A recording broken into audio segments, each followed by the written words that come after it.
Tips on how to get the most from your QSalesData investment. This video will talk about adding QSalesData fields to your contact list view in ACT. One of the unique features of the QSalesData product is that we bring QuickBooks data into fields in the ACT database.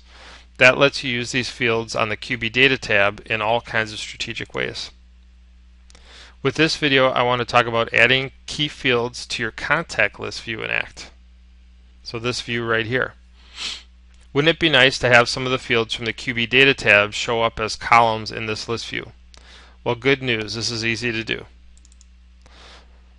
So let's say you wanted to see the last invoice date, the lifetime sales amount, the average sale amount, and the past due balance fields in that column list view. The first step is to identify the field names for those fields. So let's show you a little trick on how to identify the field names. You can right-click on any field in ACT to see the field name, and it'll also give you the option to do a lookup if you wanted to do a lookup. But the key piece here is we wanted to get the field names. So we can right click on the last invoice date and see that the field name is actually ST last invoice date, and we can repeat that process for the average sale amount and the lifetime sales amount and the past due balance.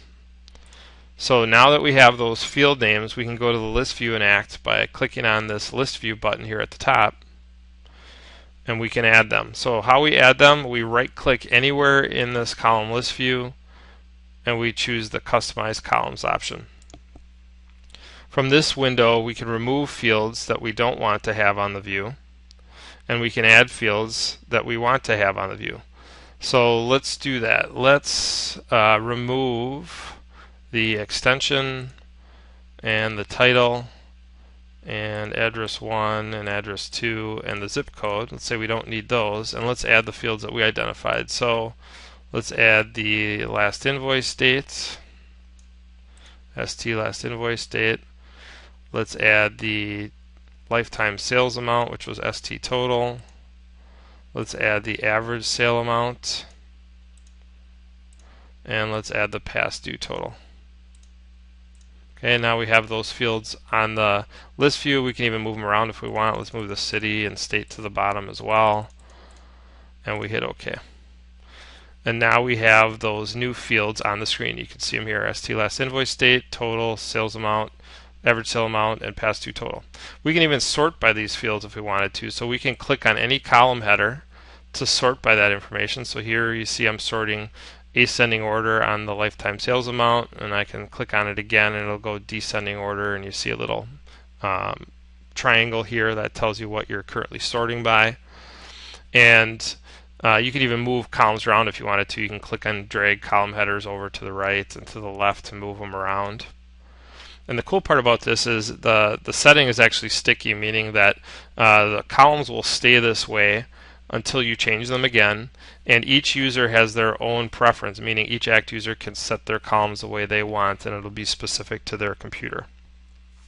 You can even do lookups and export this data to Excel. So for example, we wanted to look up all customers that have a past due balance of greater than 500 and export it to Excel and print it or manipulate the data. We can do that. We can right click on the past due balance field and choose the greater than option, greater than 500. It'll show the results in this list view, and then we can use this export to Excel button to export it to an Excel spreadsheet. And from here we can manipulate it some more and print it, and that makes it really easy to get that data printed out for us. So how nice is it to have these fields in your list view handy for you to see without having to double click on each contact to see that data. And so this is very efficient, and now it's your turn. Go ahead and add these fields to your contact list view in ACT, and pick the ones that are important to you. And we hope you benefit from this video and you get the most from your QSalesData investment. Thank you.